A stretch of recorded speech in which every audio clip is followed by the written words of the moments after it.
I am so excited to bring on the amazing Kaely McDevitt, who is an incredible functional dietitian.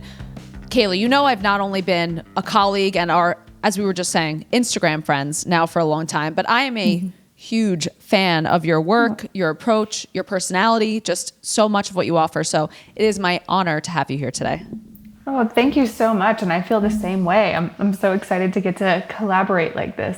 Oh my gosh. So Kaely, I really wanted you to come on, and I let Kaely know before we even started recording that generally when I have podcasts, I have these really long form outlines that are super intense and meticulous, but your brain works in such a special way that I felt like we could talk about our thyroids from a kind of physical, metaphysical, spiritual perspective and kind of tie everything in. So we don't know where we're going to end up, but I have an idea of the amazingness that you have to offer. So thank you for that. Oh, yeah, thank you. It'll be fun. Yes. So when I think of thyroid health in general, I usually have this connotation or understanding from clients or people in the public that we have this thyroid gland, it produces hormones. For whatever reason, that stops functioning. And then we take a medication, which is the literal hormone that we take exogenously, to replace it. Tell me, how does that differ in many ways, I'm sure, from kind of the functional medicine perspective, how you look at thyroid, and just to start on this super high level about how you think that differs, the conventional from the functional. For sure.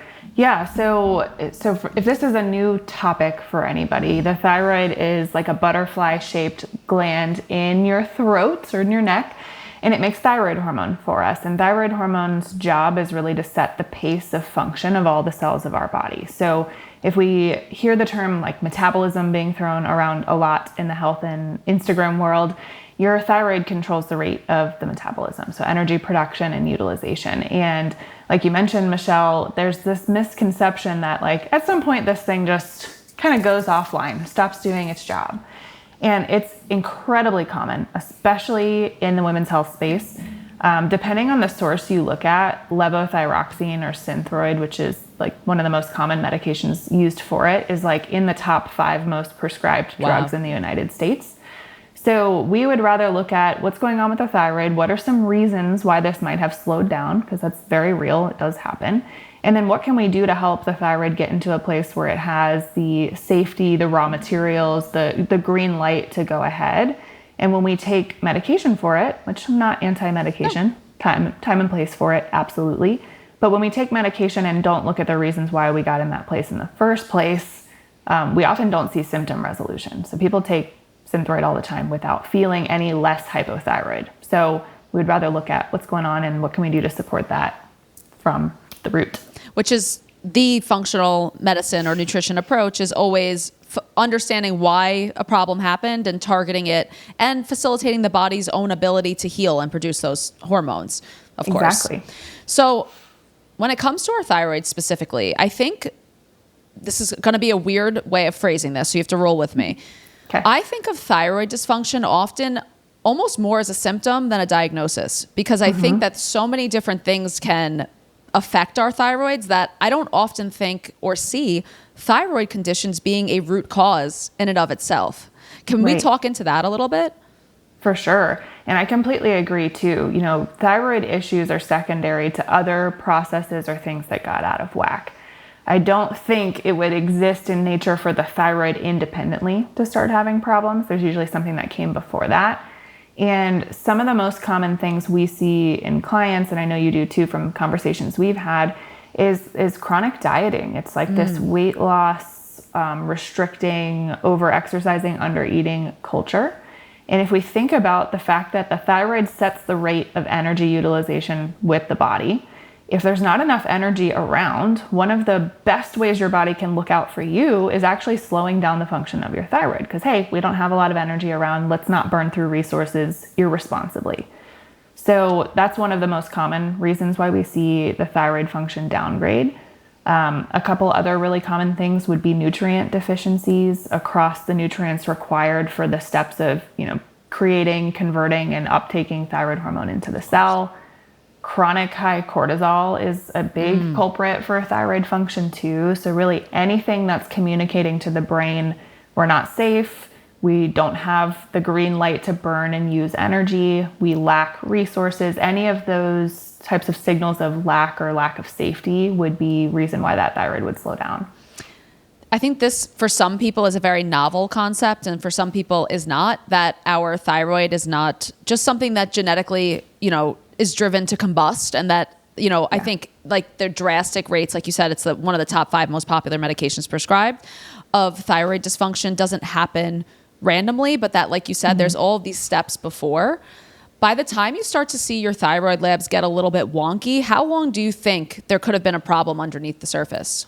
Oh gosh, years, maybe decades at that point. And it's a slow, gradual decline. It's not going to be like one day I do something, the next day the thyroid is showing up wonky on labs. It's a slow process. And that's, I think, why this gets missed so often, or we don't see it until things are actually pretty dire. We're not going to see changes in lab values that cross that clinical threshold until we're in some hot water there. And when you say cross that clinical threshold, for people who are new to this concept, so in functional medicine versus what I'll call conventional Western modern medicine, the ranges of labs that we use are quite different. This is something that Kaely and I pretty much constantly talk about on our Instagrams, by the way. I can imagine images you've literally made, Kaely, about this. So the clinical definition of labs is the average of all people. The issue with that is, so when you see this range for, let's say, TSH, and it says 0 to 4.5, that range is the average for people. The problem is most people in our country are quite sick. So yes. Functional ranges are really smaller and more narrow to say we want you to be in this specific range so that it's more optimal. Do you have a number you use for different thyroid labs that you feel comfortable sharing? If not, it's okay. Yeah. For sure. We like to see TSH somewhere between 1 and 2 typically. There's room for error above and below that, of course, and how that client feels and functions is always going to trump what we see on their labs. But we definitely want to see what appears to be optimal thyroid function, not just these broader conventional ranges, which, like you said, are based on a largely sick population, but they're also designed to identify disease. They're not designed to identify optimal function. It's like yes or no for thyroid issues, not are we headed in the wrong direction? Is there room to improve this, especially if someone's really symptomatic? So usually in that 1 to 2 range for TSH, which is sometimes the only thyroid marker you'll get if you want a thyroid assessment. Yeah. And it's very much the tip of the iceberg when it comes to really looking at what's going on with the thyroid. Ideally, we'd also get a chance to look at T3 and T4 in the free format. These are our actual thyroid hormones, with free T3 being the active one that's actually acting on the cells and doing the work that we associate with the thyroid. And for both of those, we just like to see them in the upper third of whatever reference range that lab is using, which is a good rule of thumb for those. So this idea also that we are prescribing medication based on TSH alone and making interventions based on TSH alone, where are we going wrong with that, and what could the potential issues be with that? Yeah, great question. And like we were talking about with TSH being the tip of the iceberg. So if we were to look at thyroid hormone production and conversion in the body, it would start at the top in the brain, actually, with the pituitary gland making TSH. And TSH is like telling the thyroid, hey, do this work. And the higher that TSH goes, the more we know the cells in the periphery of the body is like yelling, hey, we don't have enough down here, let's speed this up. So TSH will start to rise. Now TSH acts on the thyroid, and the thyroid spits out primarily T4, a little bit of T3. T4 is still inactive. And that T4 is going to be converted in peripheral tissues to T3, which is active. And now we can start to use it. So if all we ever look at is TSH, all we're really getting insight on is what does the brain signal to the thyroid look like? And sometimes we don't see issues there, especially if high cortisol and high stress is part of the picture for you, which is very often the case just to be a human today and also a human with thyroid symptoms. Of course. So if we're prescribing medication based off that, we actually don't know the whole story. We don't know what production looks like from the thyroid. We don't know what conversion looks like to T3, and we definitely don't know what actual uptake of T3 looks like at the cells. So we're kind of flying blind, and we're pumping the system with T4, which is what Synthroid or levothyroxine is.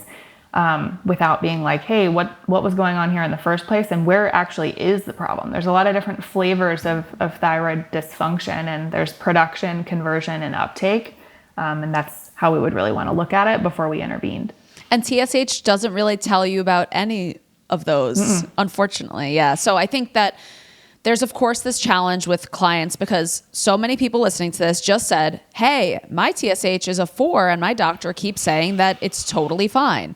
Yeah. Which is, I know, a really frustrating experience for people. I think that the takeaway is the TSH is not the full picture.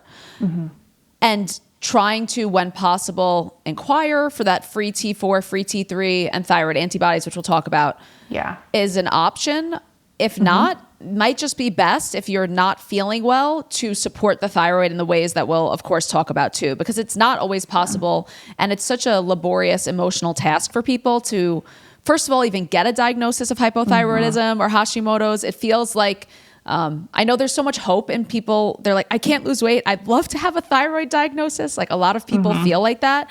So there's so much disappointment when they see that their thyroid is functioning perfectly, like the doctor says, and doesn't line up with their symptoms. So kind of two different routes people can go there, but we understand that although doctors should definitely be running more comprehensive thyroid panels, it's not always possible for people to get them.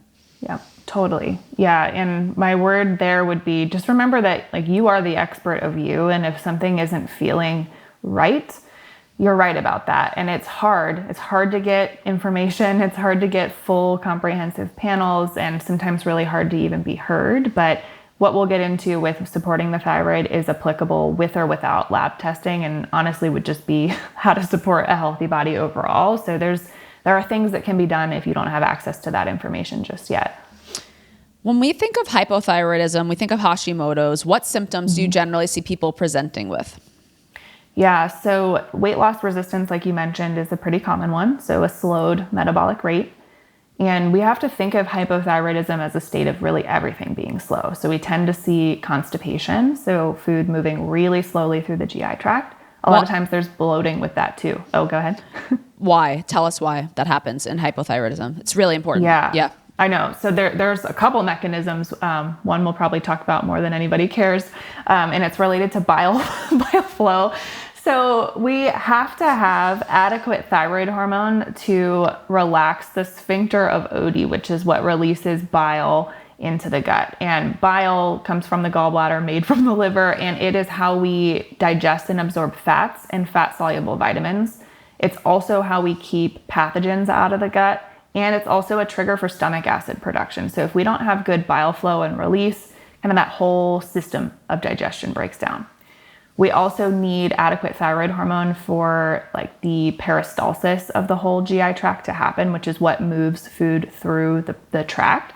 And without enough thyroid hormone, it literally is going to be slow. So not only are we not releasing digestive juices that help us absorb and break down nutrients that would have helped the thyroid and also would have prevented pathogens from sneaking their way in, but we also are literally moving those muscles slower through the process. So that leaves us with constipation. It leaves us with a lot more likelihood for bloating, indigestion, and discomfort because food's literally sitting longer. And then we're getting really impaired nutrient extraction. So yeah, not a pleasant one.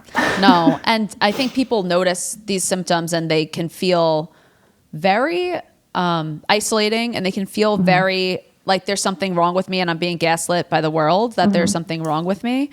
And with thyroid specific symptoms, I also think of like hair loss and these things that are and brittle nails and things that can feel, again, very aesthetic for people and with seemingly no explanation. So I also really empathize with people when they can't get those answers too. Right. Yeah. They're very broad and kind of wide ranging and seem unrelated, but it's really just everything moving slow. So hair growth moving slow, nail growth moving slow, even noticing like scratches and scrapes just really taking a long time to heal, or like a paper cut. And you're like, dude, I've had this paper cut for like 3 weeks on my hand. It makes no sense. But the cell turnover is slow in the absence of enough thyroid hormone. And then there's a big thyroid sex hormone connection too. So the thyroid and progesterone have a bi-directional relationship. So we might notice more symptomatic cycles. So higher estrogen levels, more PMS, heavier, more painful periods. We might, if we track basal body temperature, notice that those temps run low. So with less thyroid hormone, we're making less heat. So we're going to feel cold hands and feet, but overall body temperature is likely pretty low too. There's this sensation when we think of hypothyroidism that I'm feeling, which is, like you said, the sluggishness, the slowness.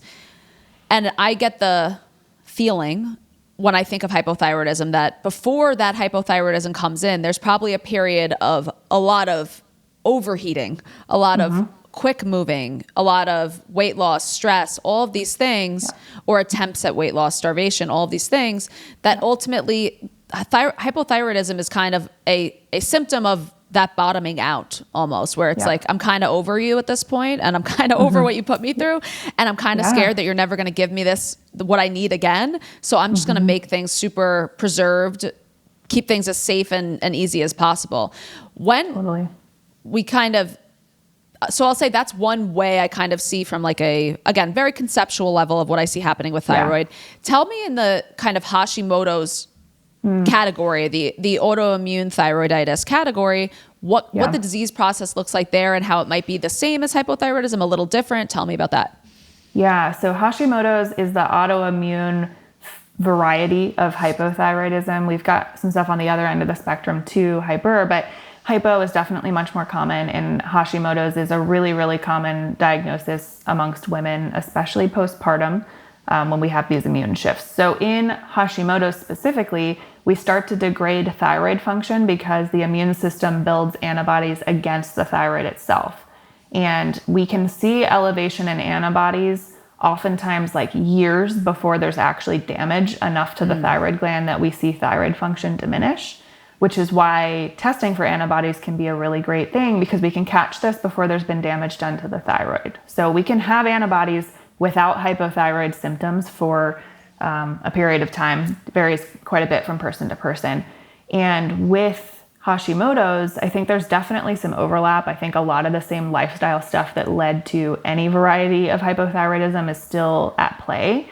And the autoimmune component of it is, I think, still pretty debated of what's driving it. But there are a couple interesting theories. One of them being we have an enzyme called TPO in the thyroid gland that actually converts iodide to iodine. So it's an oxidative step. And we create a lot of free radicals in that step of conversion. And if we lack the antioxidant presence in the body and in the thyroid gland, that conversion step can actually create a lot of damage and inflammation in the thyroid. So one theory is that if that's happening and we're actually hurting ourselves by doing the process of the thyroid, the immune system is like, hey, we're going to make antibodies against that enzyme because it's causing problems in there. And that's one of the reasons why things like selenium, a potent antioxidant, can be really helpful at bringing antibodies down in Hashimoto's. So that's the theory that's most interesting to me, because my personal philosophy, not based in any science or research, is just that the body's not doing anything by accident. I think there's always a reason for it. I think that's based in so much science and research, actually. And a very strong understanding of biochemistry as well. Right. I want people to start to get this visual of our thyroid as something that's not existing in isolation. So when we think of it in conventional medicine, we think of our thyroid as being this gland that's sitting there. It's just not working. You got to give your body some exogenous hormones because it's not functioning. But what Kaely's describing is this beautiful picture of the fact, I almost have this vision of a body that's lit up in all these different areas that the thyroid is interrelated with, because it's in some ways it's kind of the command center.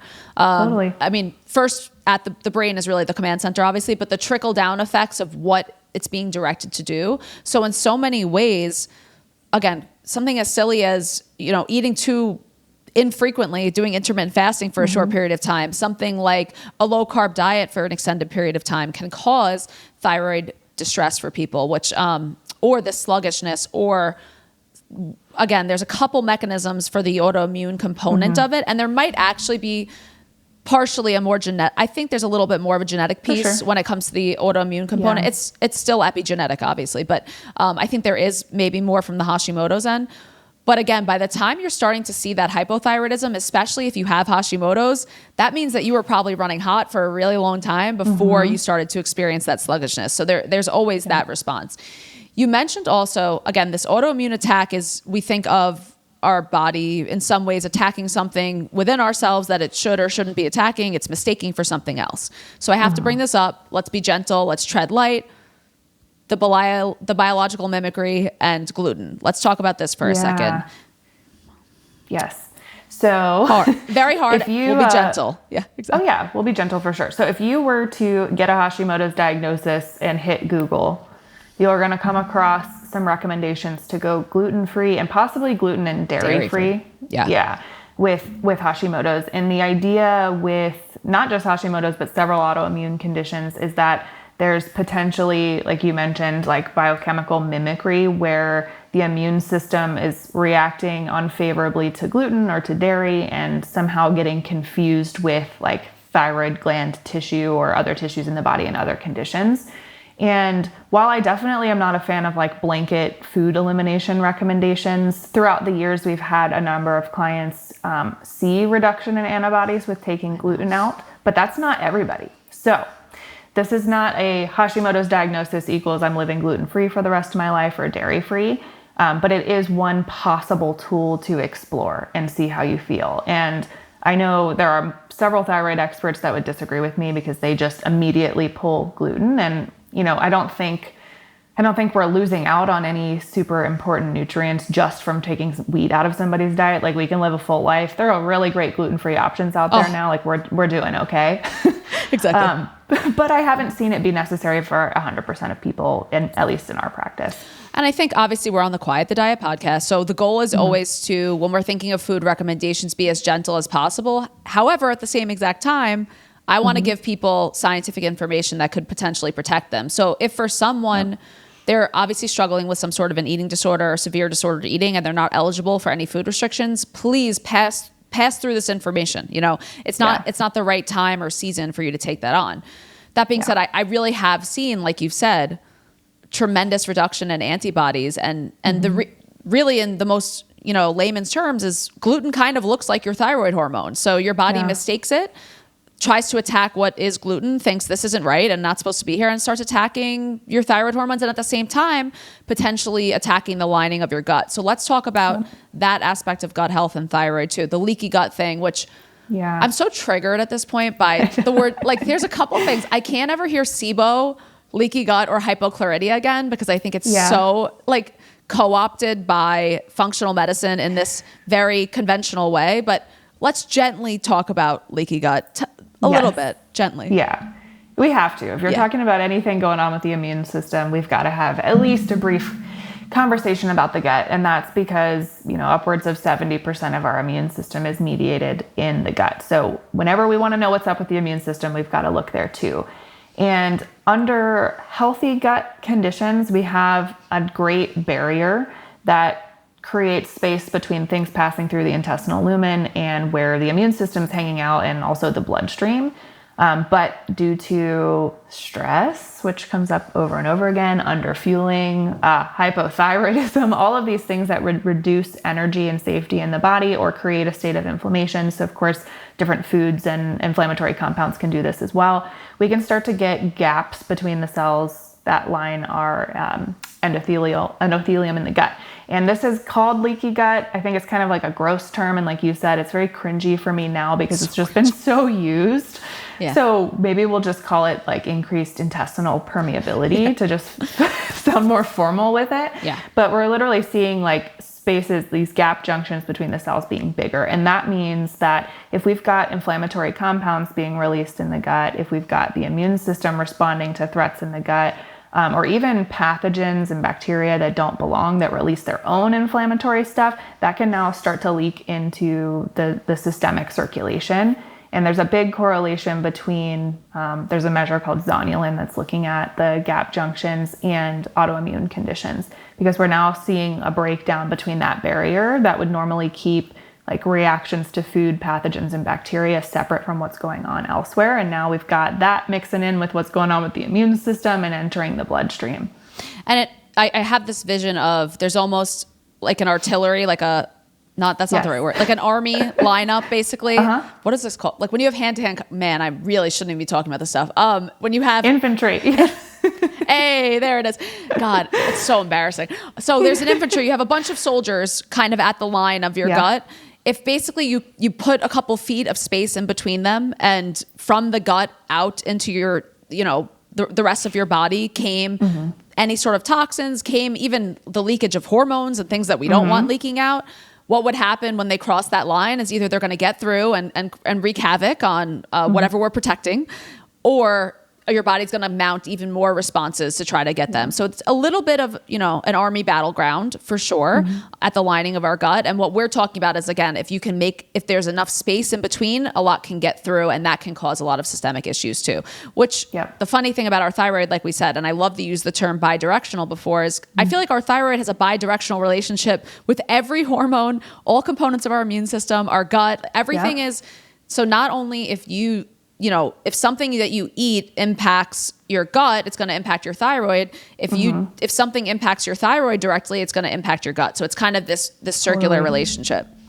Yeah, I know. And I think there is nothing in the body that's not impacted by the thyroid or doesn't impact the thyroid, because everything about the body is energy, right? Like, we need energy to make hormones, to digest food, to run enzymes, to run detox pathways in the liver. Like, it is an energy currency situation, and your thyroid is what's calling the shot on that energy production. So anything that requires energy requires the thyroid, and anything that messes with energy messes with the thyroid. So I think that's why, even though it isn't like the command center, it is still like a higher order process that impacts everything else. I feel like the thyroid's a little bit like the Gringotts goblins in Harry Potter. Bless you for that reference.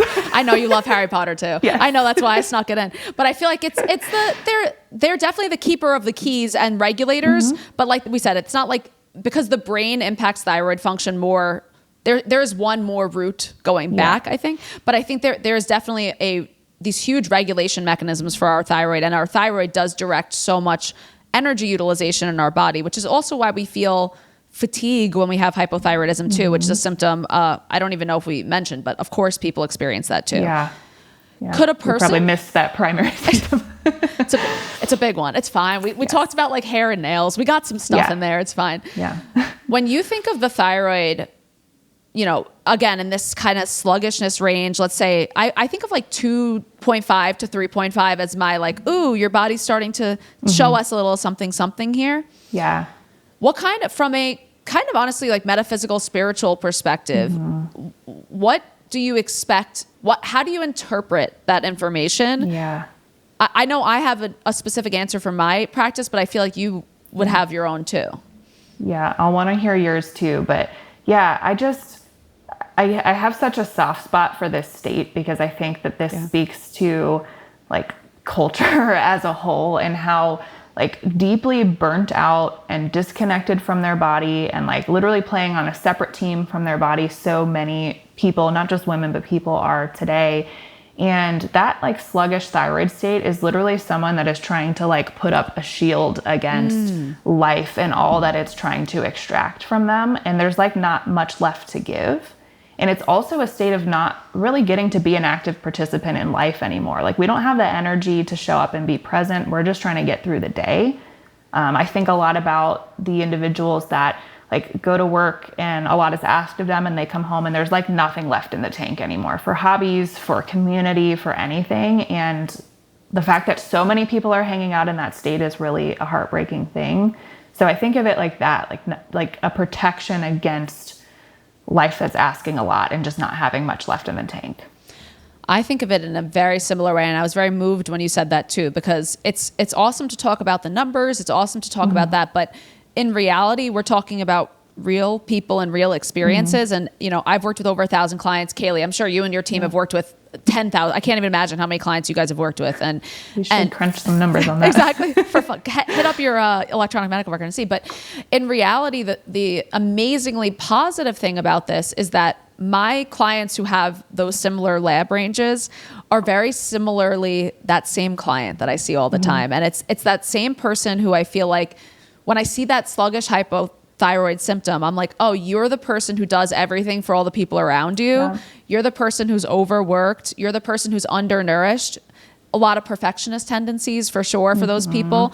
And like you said, it wouldn't matter how much willpower they had. And that's the frustrating and devastating part of that, is that they're tapping out at that point, and they have no idea why. They're like, I can't even understand that. And for me, it's usually the most amazing people in the world who show up with these labs. And I love when someone comes in, you can almost predict, you're like, oh, you're going to be a 2.5er, you know, you can tell, you can kind of see where someone's at. So these are a lot of the same people actually do have hypothyroid diagnoses and have been put on Synthroid, levothyroxine.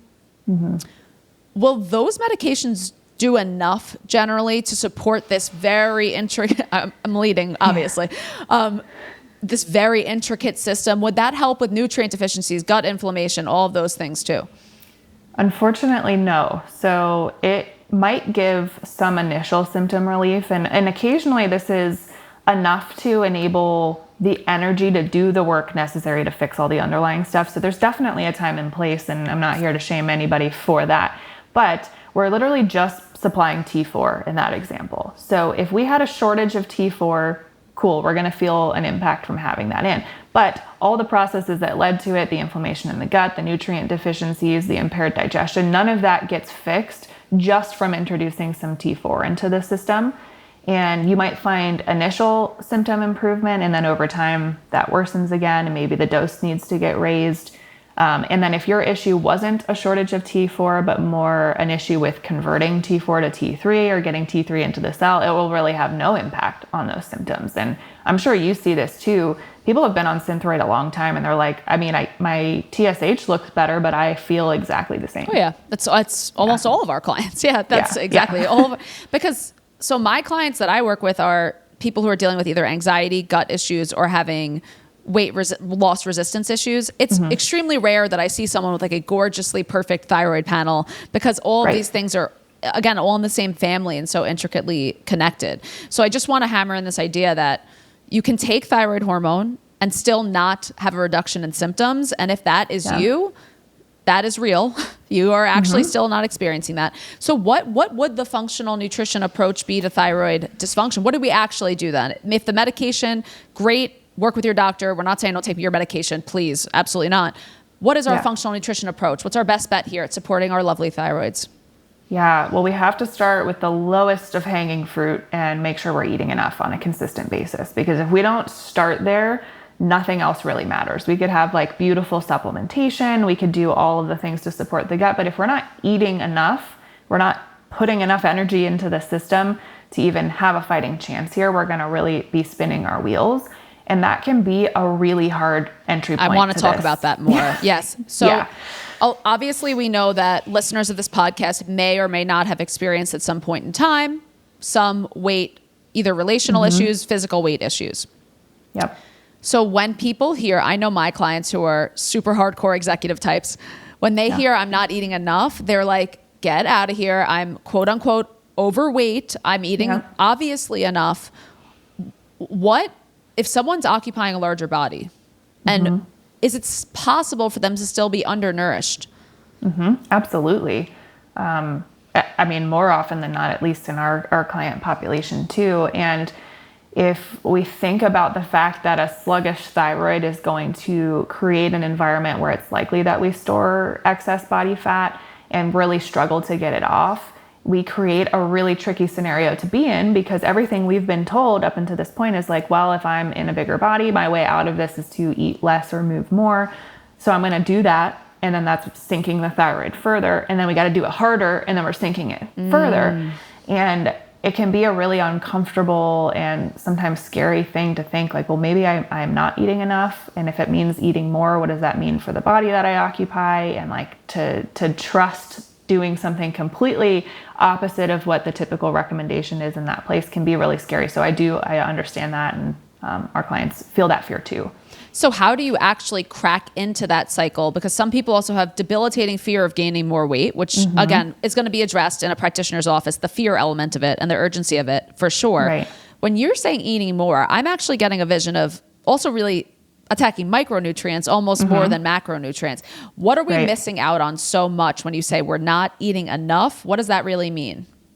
Yeah, so we would want to make sure that we're getting adequate representation from our macronutrients, so carbs, proteins, and fats, because all three of them play a role in this conversation. And specifically, carbohydrates come up a lot as a reason why we might see impaired thyroid function. We need enough carbs to actually convert T4 to T3, which is a big deal if we want active thyroid hormone. And we're coming off we went through the low fat stuff, like kind of when we were going through school, and then we went into like a high fat, low carb thing. And we're sort of coming out of that now collectively, which is good.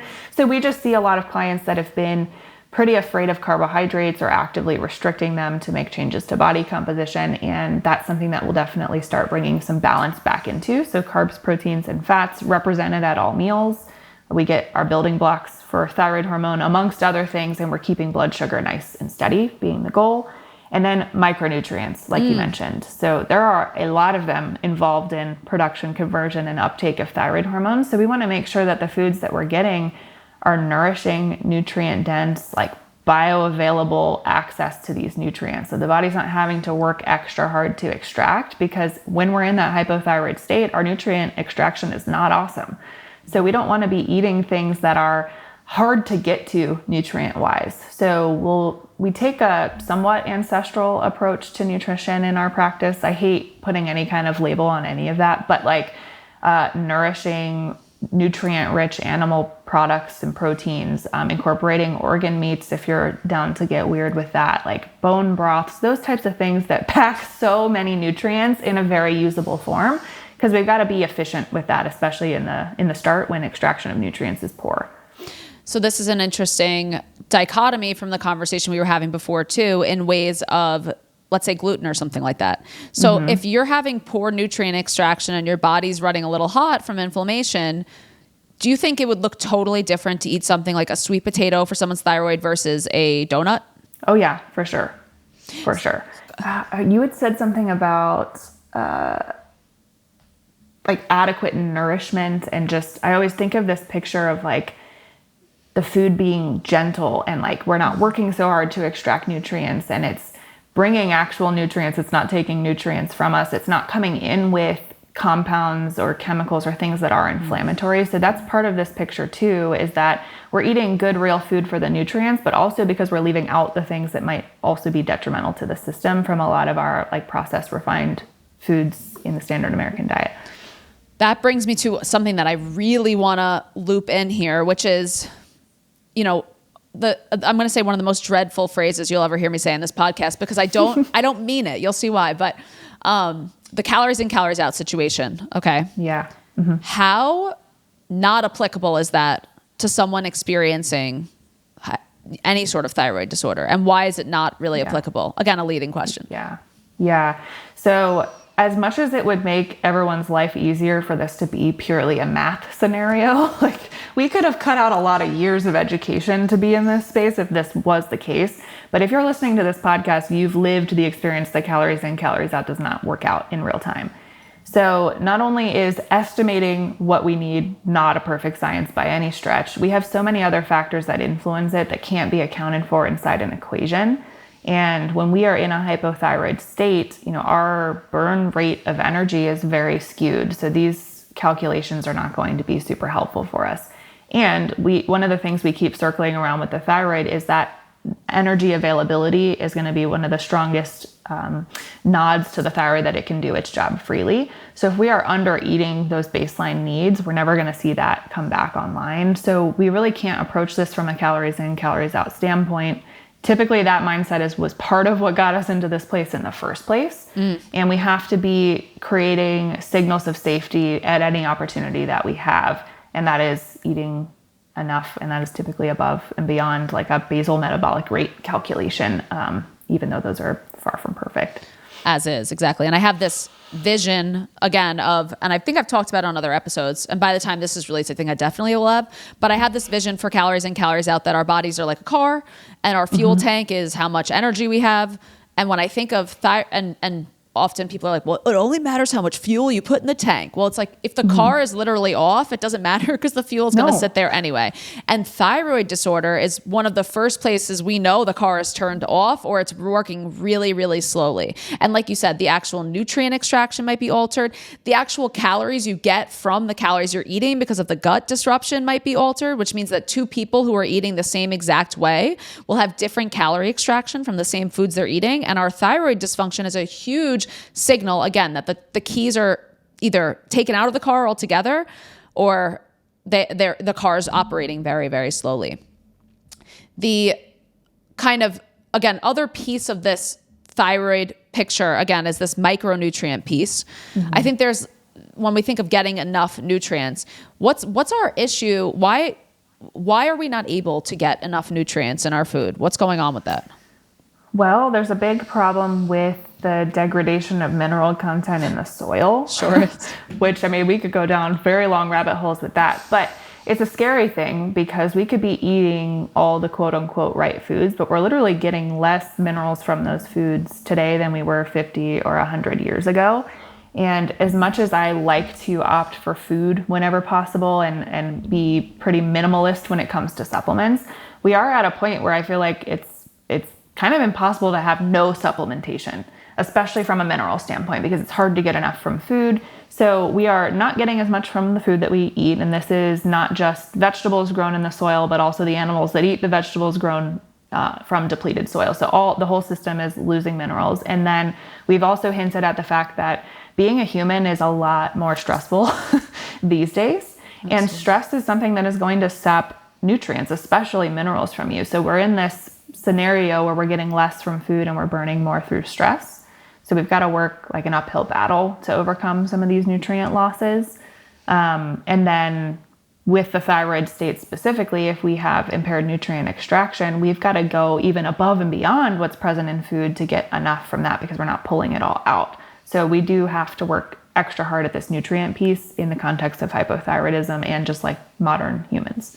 It's also, again, this very frustrating feedback loop, bidirectional relationship where your thyroid requires nutrients to work. So it requires carbohydrates to work. But then when you're consuming those things, your thyroid's not extracting the nutrients from it as well. So you kind of have to, in some ways, just over supply for your body when you have that already until your body then has enough to get the system running efficiently, and then you can kind of ease up. I think that's really what I've learned for myself, and I know in your practice too, is really the functional nutrition approach. It's not so much only, how do we get the body to function properly, but there is a kind of compensation period that you have to realize that while you're refilling these nutrients, your thyroid is still not functioning well yet. So there's kind of a lead time with it too, which is very frustrating for people, I think.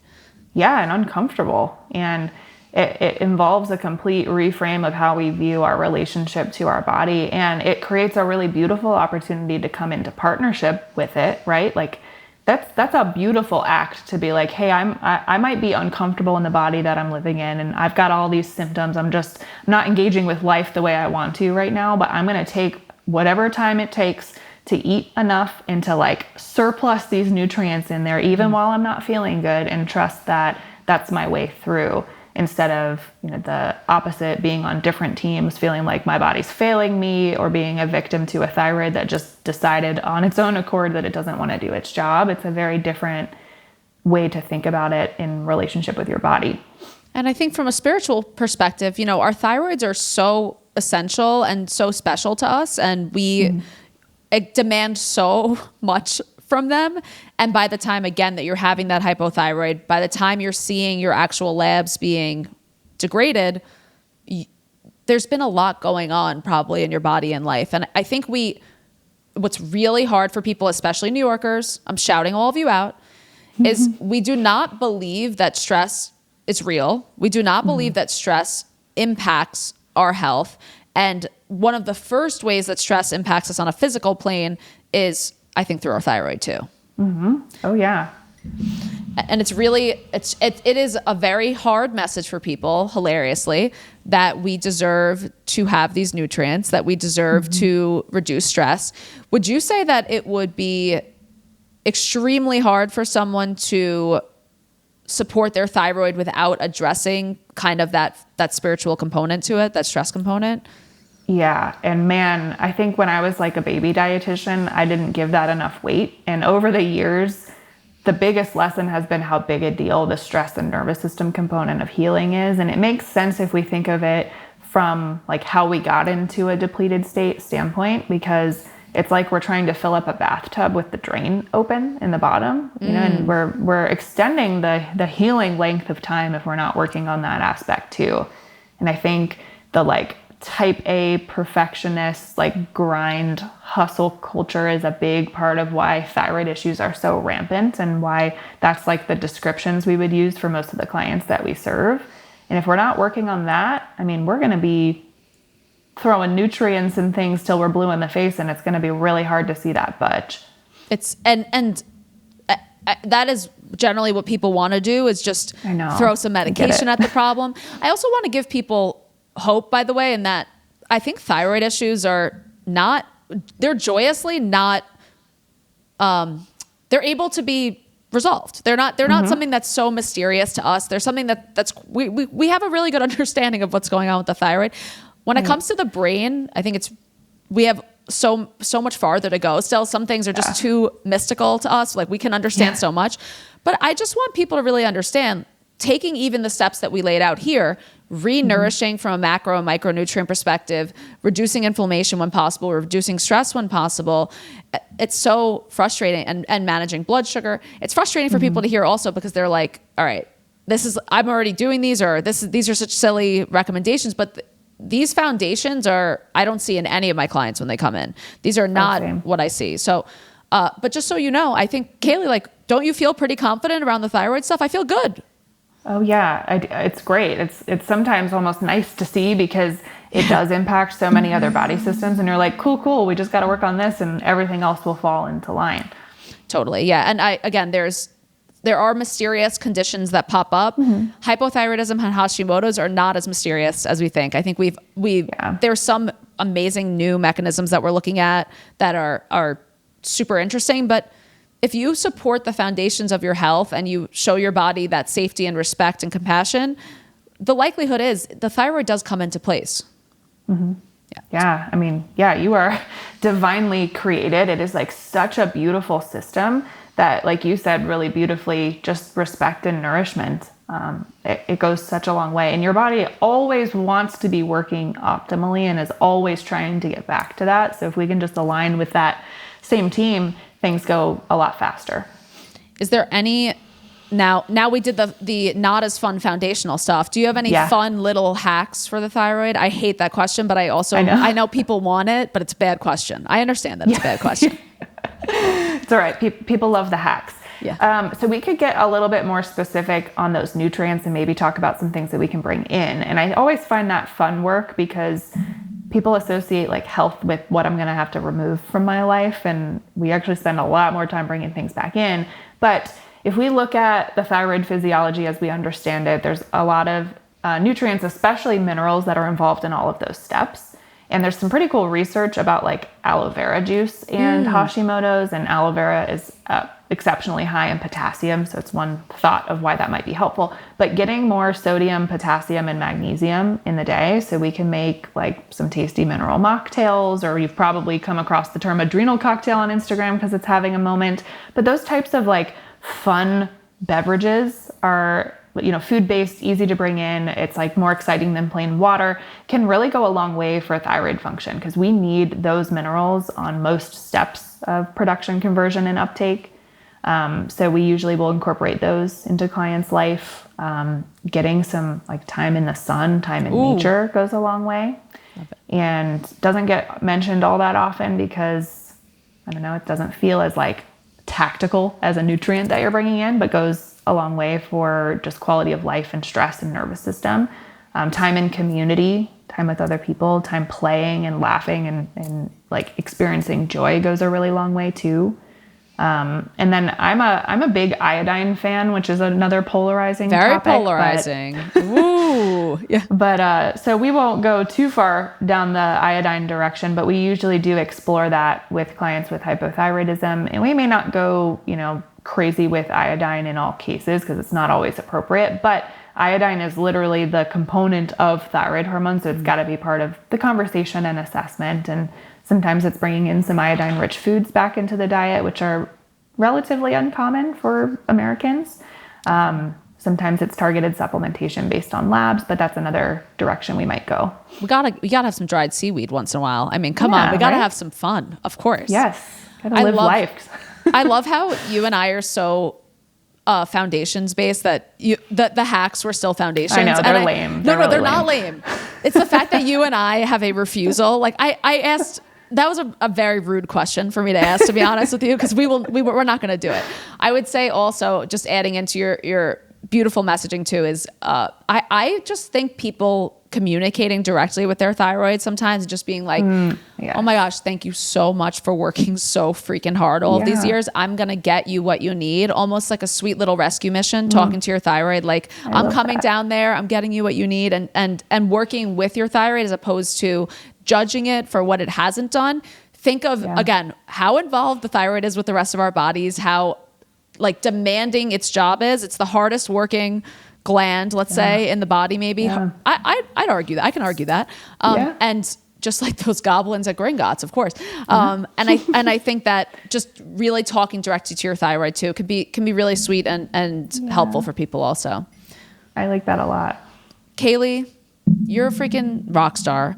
Where can anyone find you? How can people work with you? You are, by a landslide, one of my favorite people on Instagram. So I'm obviously linking your Instagram in the show notes, and just a darling angel person. Where can people find you? How can they work with you?